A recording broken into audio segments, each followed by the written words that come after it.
provides us with timely insights into the shifts, dynamics of fertility and reproductive health.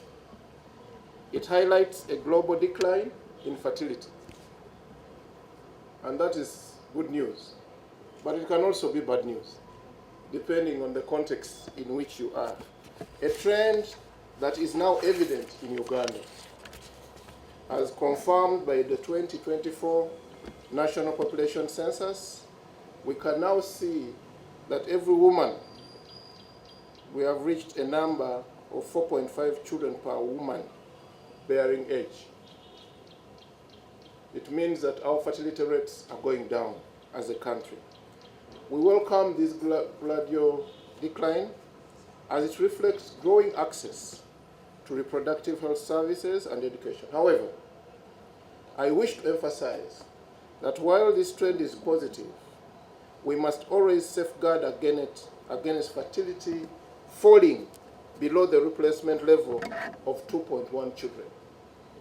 And as I look at most of the people here who have not yet produced, I can see we're in that very big danger, where the youth are producing less and less, given the costs of living. The reproductive health budget has not gone down.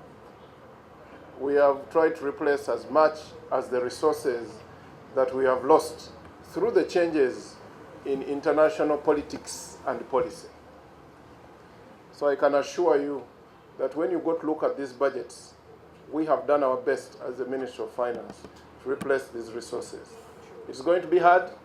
We call upon all people to ensure that these resources that we provide are used well, and that you, the fourth estate, are critical in this area.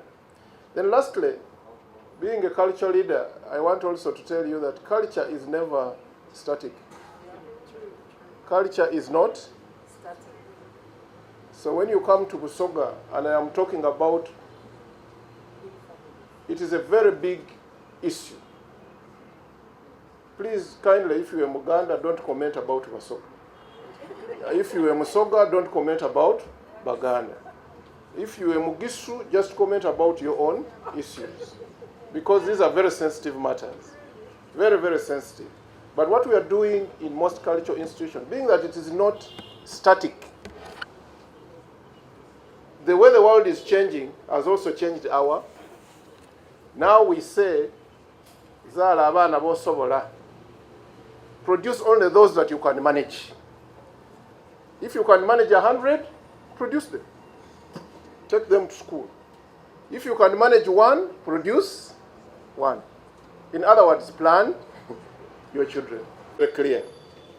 The report is talking about decline in fertility. So what is declining is the growth, not the actual.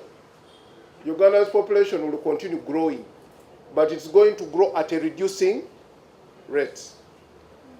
Yes, the rate will not be at the rate at which it was, because the other question was talking about the last figure of fertility.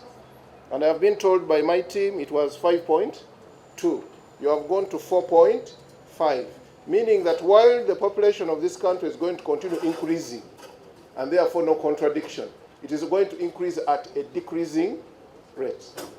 Work is really deeply rooted in terms of human rights, including the rights to sexual and reproductive health, information and services. And the report, maybe when you have an opportunity to read it, it actually highlights that as one of the reasons or one of the issues that can shape fertility. So now coming to Uganda in terms of the issue of abortion. Reproductive health services encompass abortion. In Uganda, the Penal Code Act and the 2006 National Policy Guidelines and Services Standards for Sexual and Reproductive Health and Rights specify conditions for which abortion is permissible, primarily to save a woman's life or preserve her physical or mental health. So UNFPA operates strictly within the legal and cultural framework of Uganda. Our focus is really on preventing unintended pregnancies through voluntary family planning services. And when a pregnancy has occurred, we actually encourage antenatal care, delivery in health facilities to manage complications, and postnatal care.